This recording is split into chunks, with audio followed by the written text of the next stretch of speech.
we say that fear Allah, we don't mean that you should run away from Allah. No. It simply means imtithal awamirillah, practicing what Allah wants.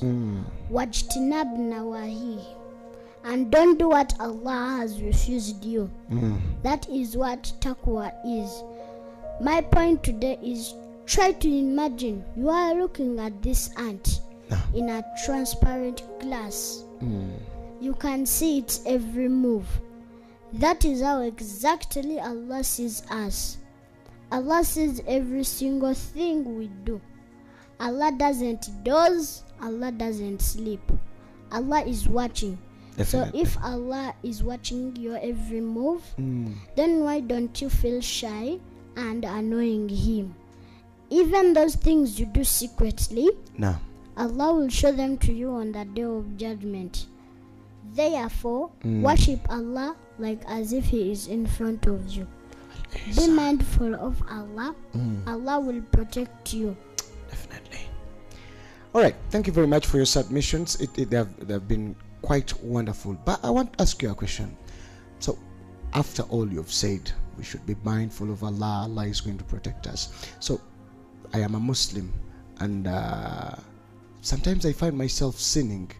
What sort of advice do you give me to stop myself from sinning, from annoying Allah in that sense? We should pray.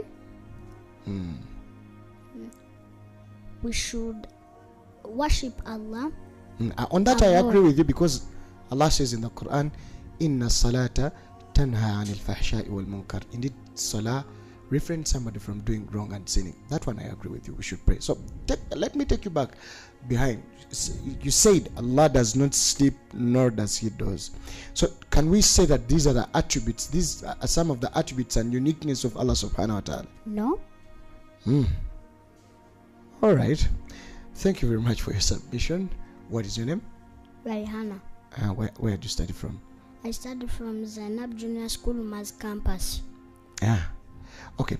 Tell me, if you're given chance to say something at school, what sort of words would you tell people in an assembly? Let's say that you're going to say something. What sort of words would you say there? Good words. Like what?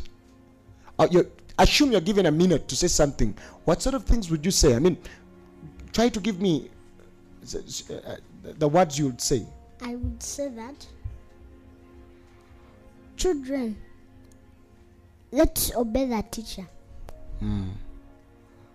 Let's keep quiet. Okay, I want to. The children at your school sometimes disobey the teachers. How do they disobey them? They shout in class. They make the class dirty. They disorganize the classroom. Okay, as you as Raihana, what sort of things do you see? Do you do actually? What sort of things do you do to see that this disobedience is not there? Is there some action you do to see that these things do not surface? Yes. What do you do? If I find the chairs when they're disorganized, I organize them. That's quite unique. You do that? When the class is dirty, I sweep it. Are you for real? Yes. That's quite remarkable. Thank you very much. That's quite remarkable, and that's something you would love to do all the time in your life, right? Okay, thank you very much for your time. Thank you very much for your submission. It is the Trumpets of Hope talk show. I'm your host, Sechiko Yasin. Till we meet again, Assalamu alaikum wa rahmatullahi wa barakatuh. You're such a darling.